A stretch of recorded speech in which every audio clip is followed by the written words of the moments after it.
Paz e graça da parte do nosso Senhor e Salvador Jesus Cristo. Quero compartilhar um texto com você, um texto belíssimo, de uma despedida entre o apóstolo Paulo e presbíteros da igreja de Éfeso. A Bíblia nos fala lá em Atos dos Apóstolos, capítulo 20, a partir do versículo 17. Atos 20, a partir do versículo 17. O apóstolo Paulo nos diz, Lucas registra, não é? O que aconteceu do encontro de Paulo com os presbíteros. A Bíblia fala que de Mileto mandou a Éfeso chamar os presbíteros da igreja.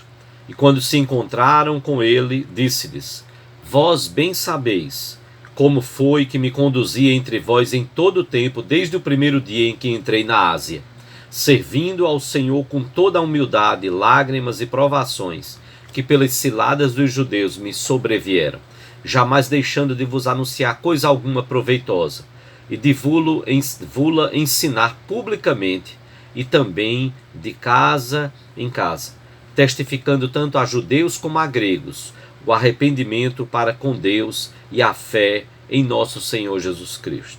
E agora, constrangido em meu espírito, vou para Jerusalém, não sabendo que ali me acontecerá, senão que o Espírito Santo de cidade em cidade me assegura que me esperam cadeias e tribulações. E Paulo então segue com o discurso para os presbíteros, até chegar no versículo 32 e dizer: Agora, pois, encomendo-vos ao Senhor e à palavra da sua graça, que tem poder para vos edificar e dar herança entre todos os que são santificados. De ninguém cobicei prata, nem ouro, nem vestes. Vós mesmos sabeis que estas mãos serviram para o que me era necessário a mim e aos que estavam comigo. Tenho-vos mostrado em tudo que, trabalhando assim, é mister socorrer aos necessitados e recordar as palavras do próprio Senhor Jesus. Mais bem-aventurado é dar que receber. Tendo dito estas coisas, ajoelhando-se, orou com todos eles. Então houve grande pranto entre todos, e abraçando afetuosamente a Paulo, o beijavam, entristecidos, especialmente pela palavra que ele dissera, que não mais veriam o seu rosto, e acompanharam-no até ao navio.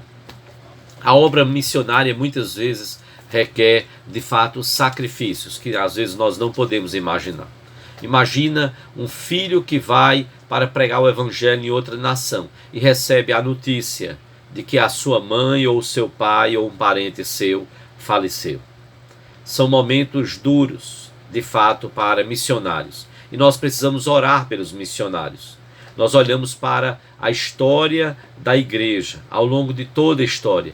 Quantos e quantos deixaram as suas cidades, estados, países para viver em outras regiões e proclamarem o evangelho da graça salvadora do Senhor Jesus Cristo. E louvado seja o Senhor por isso. Por vidas que se dedicam ali a pregar o evangelho. E pela graça do Senhor sobre aqueles que ouvem e são tocados pela mensagem do evangelho. Olhando para esta história, nós nos deparamos com a história do missionário Ashby Green Simon, que é exemplo de Paulo, que estava com os apóstolos. Estava ali Paulo, despedindo-se daqueles presbíteros amados da igreja de Éfeso, recomendando àquela igreja que era tão zelosa na palavra, que pudesse essa igreja amar ao Senhor e servir ao Senhor e depender em tudo do Senhor. E o que é belo é que, ao término, quando Paulo se despede, a Bíblia diz que houve então um grande pranto. Eles se abraçam, eles beijam o apóstolo Paulo e eles ficaram profundamente entristecidos, porque Paulo havia dito que entendia da parte de Deus que não mais Paulo veria os seus rostos. Não mais veriam aquelas pessoas, aqueles presbíteros, aqueles irmãos amados da igreja de Éfeso. Isso acontece muitas vezes na vida do missionário, como disse, que vai às vezes para outras nações, outros povos. Às vezes, até mesmo missionários morrem no campo missionário. E os seus familiares, que estavam na sua nação de origem, não têm possibilidade mais de vê-los, pelo menos não aqui na terra. Haverão de vê-lo naquele dia, quando estivermos todos juntos com o Senhor. A Igreja Presbiteriana do Brasil tem missionários, pastores e missionários em vários lugares do nosso mundo, do nosso planeta Terra, através da APMT, a Agência Presbiteriana de Missões Transculturais. E nós temos a nossa própria história.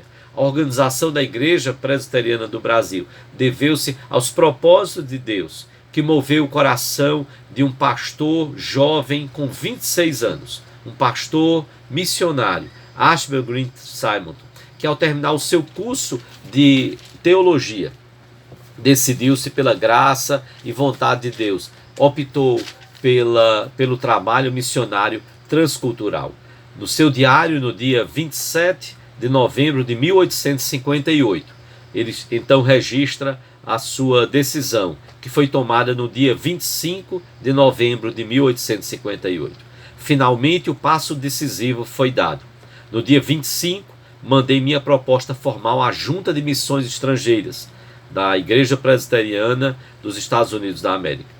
Mencionei o Brasil como o campo no qual estaria mais interessado, mas deixei à Junta a decisão final. Irei só. Assim a incerteza que vem me oprimindo há um ano, finalmente terminou. A mão da providência, ou seja, a mão de Deus, pode ser evidentemente vista nisto.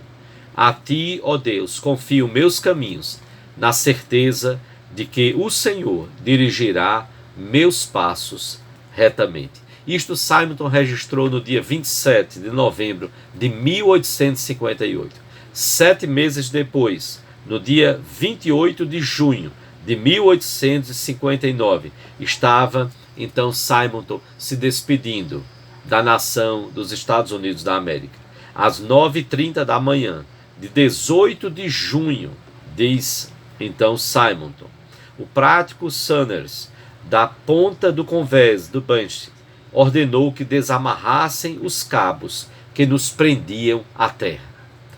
Vagarosamente nos afastamos, como se deslizássemos à deriva, mas realmente rebocados por uma pequena chata negra de carvão, antes ancorada a nosso lado, e agora soltando grandes rolos de fumaça, como se arquejasse uma atmosfera de pó de carvão e cinzas. Agora, enquanto os marinheiros sobem nos mastros para soltar as velas, amigos em terra e amigos no convés olham-se com a satisfação melancólica de ver aumentar gradualmente a distância que os separa. E com que rapidez feições amadas e bem conhecidas desaparecem. Agora, até suas silhuetas ficam indistintas, e por muito que agucemos a visão, só vemos o cais escuro, coberto pela massa confusa de gente, mas sejam amigos ou inimigos, já não podemos distingui-los. Sinto que terminam as muitas cenas penosas de separação porque passei. Estou só. Sinto agora, pela primeira vez, a realidade que havia frequentemente antecipado com temor. Simonton estava aqui registrando o que o seu coração sentia. Naquele momento em que se separava daquele contexto dos seus familiares, para, naquele navio, rumar por 46 dias de viagem, até chegar no nosso Brasil com o intuito de pregar o Evangelho do nosso Senhor e Salvador Jesus Cristo. Talvez nós estejamos hoje aqui no nosso país, confortavelmente, apesar de toda a pandemia, mas ainda assim, confortavelmente, com liberdade para pregarmos o Evangelho, para testemunharmos do Senhor Jesus Cristo. Não percamos a oportunidade. Que nós possamos fazer discípulos do Senhor Jesus. Se Deus nos chamar para pregarmos em outra nação, em outro trabalho que seja transcultural, que obedeçamos à sua palavra. Se Ele nos mantiver na nossa nação, como tantos outros pastores ficaram nos Estados Unidos da América, mas Simonton atendeu o chamado de Deus para vir ao Brasil. Simonton teve a clareza de Deus para vir ao nosso país, para estabelecer, pregar a mensagem do Evangelho, estabelecer a igreja, que depois de anos e anos passou a ser chamada de Igreja Presbiteriana do Brasil. Hoje comemoramos 161 anos, neste mês de agosto, no dia 12 de agosto, comemoramos, dada a chegada de Simonton nesta data, 12 de agosto de 1859. Que nós possamos continuar a pregação do Evangelho, que nós possamos continuar a fazer discípulos. Use as mídias sociais, use todos os meios possíveis, mas pregue o Evangelho. Fale de Jesus para as outras pessoas. Espero que você tenha aproveitado bem todo este tempo de pandemia para proclamar o Evangelho, a graça do Senhor Jesus Cristo, o favor que nós não merecemos, o presente que foi Deus Pai e Deus Espírito Santo e o próprio Deus Filho conceder a sua própria vida para a nossa salvação. Façamos como Simonton, ansiemos por pregar a mensagem do Evangelho. Deus abençoe a todos nós.